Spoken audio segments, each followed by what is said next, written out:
This free step-by-step video comes to you directly from Haynes, creators of the world's best repair manuals. Fix your car or truck the right way with our accurate and reliable information at your side. You can complete more than 200 jobs on this vehicle when you purchase the complete online manual at Haynes.com.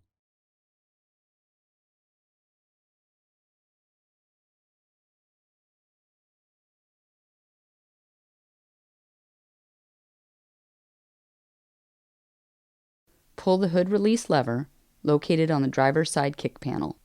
Lift the hood safety latch and raise the hood upwards. Remove the cap from the brake fluid reservoir, then properly siphon off about 1/3 of the fluid into a container and discard it. This will prevent the fluid reservoir from overflowing when the caliper pistons are compressed. Install the cap onto the reservoir. Remove the wheel trim center cap. Loosen the front wheel lug nuts. Chock the rear wheels. Then jack up the front of the car and support it on jack stands.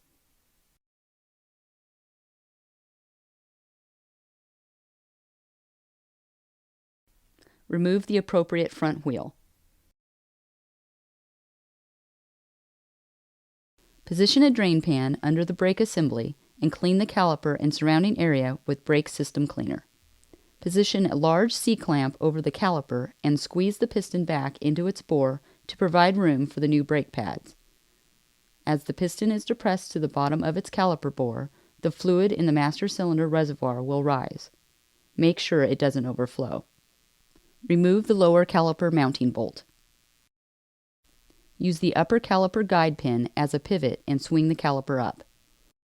Tie a piece of wire to the caliper and a suspension or body component to hold the caliper out of the way. Remove the inner and outer brake pads from the mounting bracket.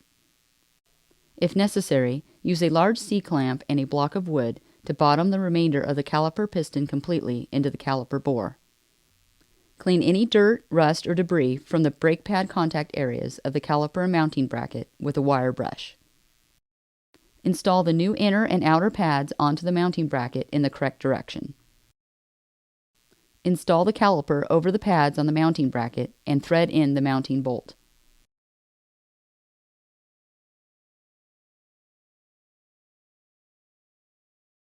Tighten the upper and lower caliper mounting bolts to the specified torque setting.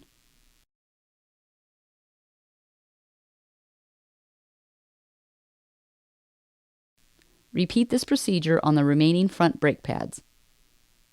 Check the brake fluid level in the master cylinder reservoir and add new brake fluid if necessary until the fluid reaches the max mark in the reservoir.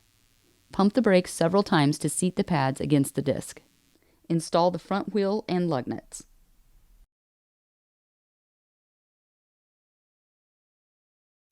Lower the car to the ground and tighten the wheel lug nuts to the specified torque setting.